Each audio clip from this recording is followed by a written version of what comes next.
Explain the scope and functions of inventory management. Scope का मतलब for organizations in a variety of industries, inventory management essential component यानी part, हिस्सा of daily operations.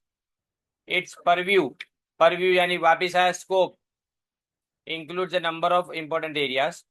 पहले stock management, stock level को monitor करना, higher level maximum level stock का क्या होगा, मिनिमम लेवल क्या होगा, ऑप्टिमम लेवल यानी बेस्ट लेवल क्या होगा वो देखना।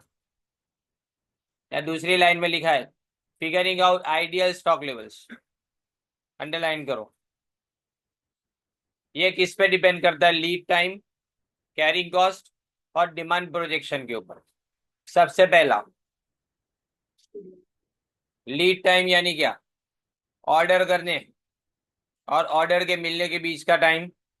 कैरिंग कॉस्ट यानी उसको गोडाउन में रखने के लिए जो भी खर्चा होता है वो। और डिमांड प्रोजेक्शन यानी एक साल में कितनी डिमांड अपने मटेरियल की होगी वो देखना।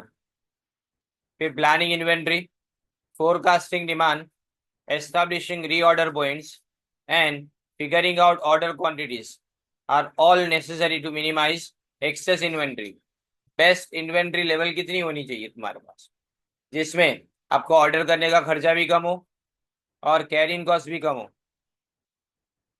इसलिए प्लानिंग करना है इन्वेंट्री का यानी स्टॉक में कितना गुड्स अपने रखना है वो।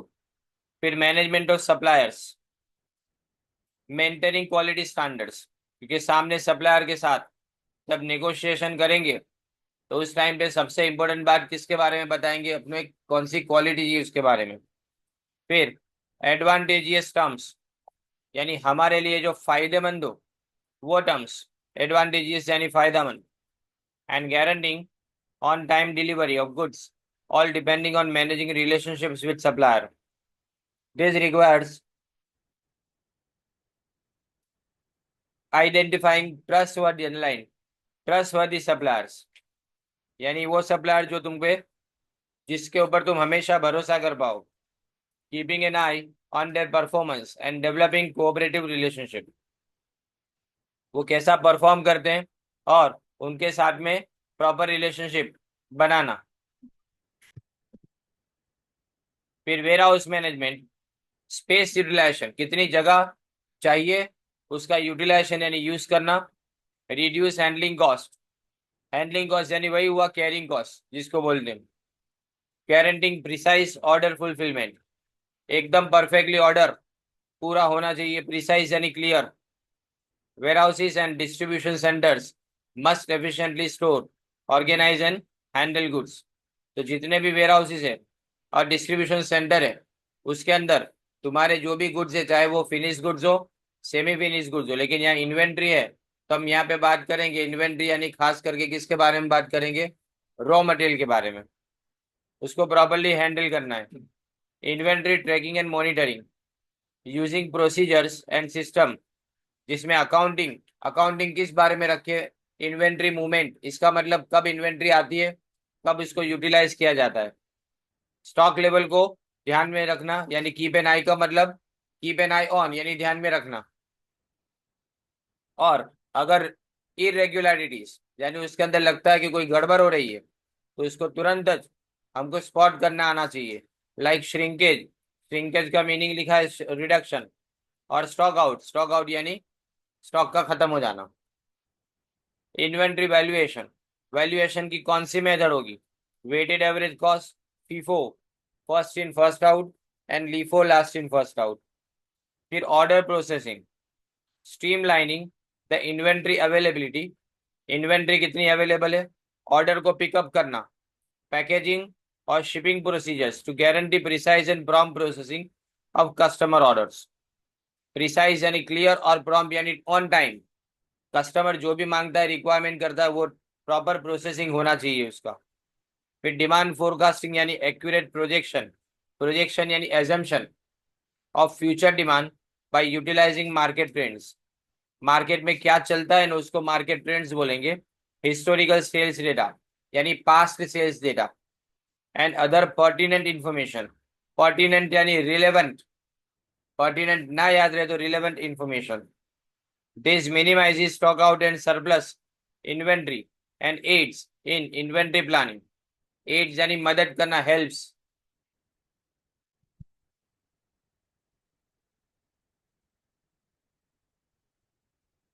फिर technology integration, software, automatic software होने चाहिए जिससे एक्यूरेसी बूस्ट यानी इंक्रीज होगी और improve insight into inventory movement and levels. तो इन्वेंट्री कब आती है कब जाती है उसके ऊपर चेकिंग पॉइंट रख पाएंगे, उसके लेवल को अपने कंट्रोल रख पाएंगे। रिस्क मैनेजमेंट, रिस्क जो भी इन्वेंट्री मैनेजमेंट से कनेक्टेड है वो, जैसे कि सप्लाई चेन इंटरप्शन, इंटरप्शन यानी रुकावट होना। फिर स्टॉक ऑब्सोलेसेंस, ऑब्सोलेसेंस यानी स्टॉक का भंगार हो जाना, बेकार हो जाना। एंड वेरिएशंस इन मार्केट और डिमांड, मार्केट में बदलाव आए, डिमांड में बदलाव आए, ये सब पे जितना याद रखो इसको कंट्रोल करेंगे इतना रिस्क कम हो जाएगा, लॉस का रिस्क तुम्हारा कम हो जाएगा। फिर कंटिन्यूअस इंप्रूवमेंट,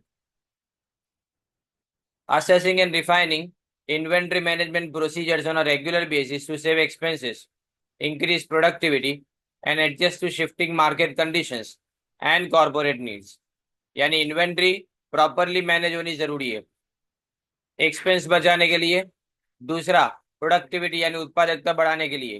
कैसे कि एक इन्वेंट्री अगर तुम्हारी बेस्ट लेवल के ऊपर होगी तो काम कभी रुकेगा नहीं और ना तुम्हारे पैसे बर्बाद होंगे। ये सारी बातों को कंसीडर करना, लास्ट नहीं लिखेंगे तो चलेगा। फिर इसके बाद इंपॉर्टेंस ऑफ इन्वेंट्री मैनेजमेंट आता है। ये वर्ड टू वर्ड सिंपल है, बिल्कुल जो भी इसकी हेडलाइंस है ना उसी के ऊपर से आपको याद हो जाएगा। पहले लिखा है optimise working capital, working capital यानी रोज के खर्चे उसको वर्किंग कैपिटल बोलेंगे। Effective inventory control, make sure that there is just enough stock on hand to satisfy consumer demand without using up too much capital on extra inventory. बेकार inventory में पैसा invest नहीं होगा, जितनी जरूरत है उतनी इन्वेंट्री होगी। इससे रिसोर्स एलोकेशन प्रॉपर होगा और working capital optimisation for organisation. Working capital, running capital जो चाहिए, रोज की कैपिटल चाहिए रोज के खर्चे के लिए, उसको ऑप्टिमम यानी बेस्ट लेवल पे रख पाएंगे। स्टोरेज एक्सपेंस कम हो जाएगा क्योंकि cost associated with retaining excess goods, इसमें सबसे पहले आता है एक तो ऑब्सोलेसेंस यानी स्टॉक का आउटडेटेड हो जाना, इंश्योरेंस और स्टोरेज, ये तीनों चीजें आ जाती है इसके अंदर। तो ये इन्वेंट्री अगर कम होगी ना तो इन तीनों के चांसेस कम हो जाएंगे। फिर improved cash flow, companies who manage there inventory well can release funds that might otherwise be invested in surplus inventory. This increased cash flow can be utilized to take advantage of expansion opportunity or reinvested in other parts of the company।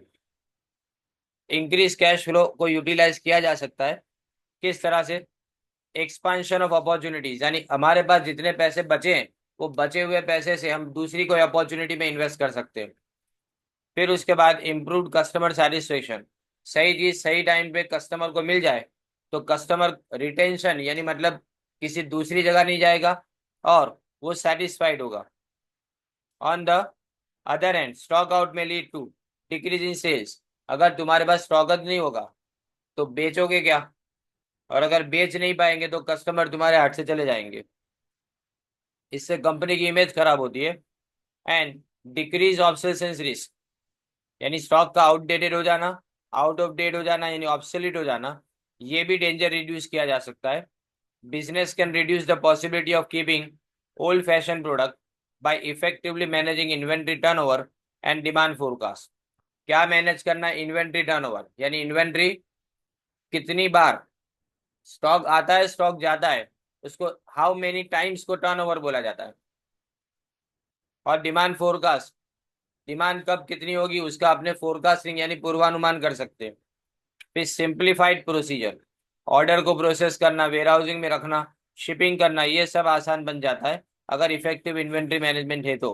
As a result things run more smoothly, lead times are shorten, कम से कम time में order किया जा सकता है और efficiency बढ़ती है। Better decision making, businesses are able to make well informed decisions about pricing, promotion, production scheduling and procurement when they have access to reliable inventory data. अगर तुम्हारे पास प्रॉपर डेटा है तो तुम्हारा डिसीजन बराबर से होगा। कौन सी प्राइस पे मटेरियल को बेचना है, कितनी प्राइस पे खरीदना है, प्रमोशन यानी एडवर्टाइजमेंट कैसे करनी है, सब आ गया उसमें। प्रोडक्शन शेड्यूलिंग का मतलब क्या, स्टेप बाय स्टेप प्रोडक्शन कैसे किया जाएगा, और प्रोक्योरमेंट यानी खरीदना। ये सब तुम्हारा डेटा ड्रिवन अप्रोच है। इसका मतलब इन सब के लिए आपके पास इंफॉर्मेशन लगती है, और ये इंफॉर्मेशन मिलती कहाँ से, इन्वेंट्री मैनेजमेंट से। Maximise management of the supply chain. Supply chain management and inventory management are closely related, दोनों कनेक्टेड है। By skilfully controlling supplier relationships and inventory levels. Control किस बात का करना है, सप्लायर के साथ प्रॉपर रिलेशन बना के रखनी है, जैसे क्रेडिट अच्छी मिले और टर्म्स एंड कंडीशन हमारी फेवर में हो। Compliance and risk management. Compliance यानी ओबे करना, किसी चीज को मानना, रूल को मानना, उसको कंप्लायंस बोलते हैं।